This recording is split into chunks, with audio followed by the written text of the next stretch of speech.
चलो की खौफनाक बस हिस्सा अव्वल। बस का तारुफ। एक सर्दियों की रात थी और अंधेरा छा चुका था।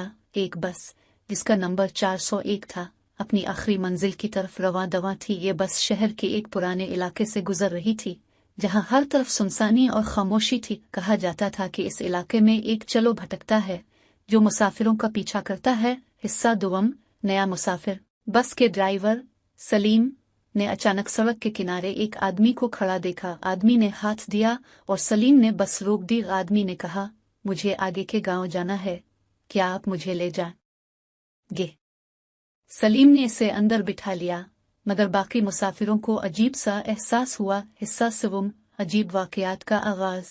बस चलने लगी और रात और भी गहरी हो गई। अचानक बस के अंदर अजीब गरीब आवाजें आने लगे। दरवाजे खुद ब खुद खुलने और बंद होने लगे और खिड़कियों पर साए नमूदार होने लगे। मुसाफिरों ने डर के मारे एक दूसरे को देखना शुरू कर दिया। हिस्सा चहारुम। पुराना अफसाना।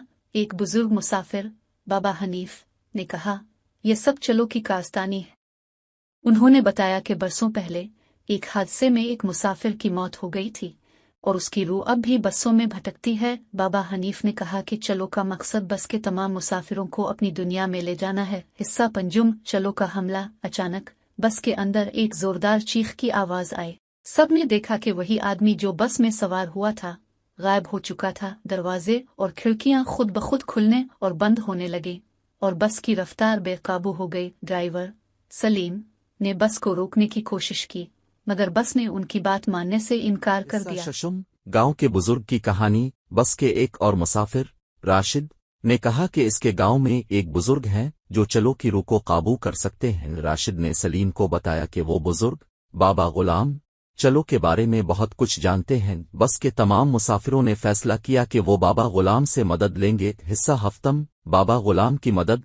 सलीम ने बस का रुख बाबा गुलाम के गांव की तरफ मोड़ दिया। बाबा गुलाम ने सुना कि बस के मुसाफिर चलो की मुसीबत में हैं। उन्होंने कहा, चलो की रूह को सुकून पहुंचाने का एक ही तरीका है और वो है दुआ और इसके लिए चिराग जलाना।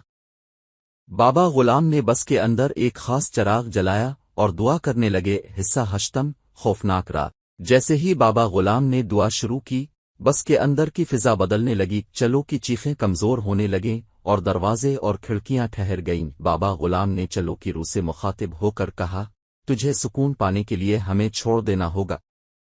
हिस्सा नहुम। अमन की वापसी। दुआ के बाद चलो की रूह आहिस्ता आहिस्ता गायब हो गई। बस के तमाम मुसाफिरों ने सिक का सांस लिया और बाबा गुलाम का शुक्रिया अदा किया। सलीम ने बस को दोबारा चलाया और मुसाफिरों को उनकी मंजिल तक पहुंचा दिया। हिस्सा दहुम। इखलाकी सबक। इस कहानी से हमें ये सबक मिलता है कि खौफ का सामना हिम्मत और अक्ल से करना चाहिए।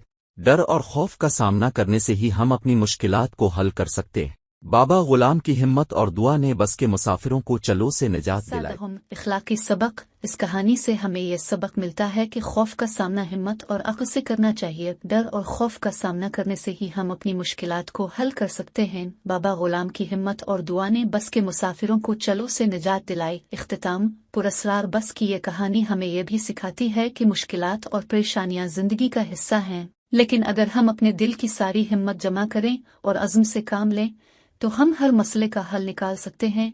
बस के मुसाफिरों की तरह हमें भी हर चैलेंज का सामना करने के लिए तैयार रहना चाहिए। मुकम्मल कहानी। ये कहानी 5000 अल्फाज पर मुश्तमिल है जो आपको हिम्मत, अज़्म और खौफ का सामना करने की तालीम देती है। इसे सुनते वक्त आपको हर लम्हे में दिलचस्पी और तजस्सुस महसूस होगा और आखिर में आपको एक बेहतरीन इखलाकी सबक मिलेगा जो आपकी ज़िंदगी में मददगार साबित होगा।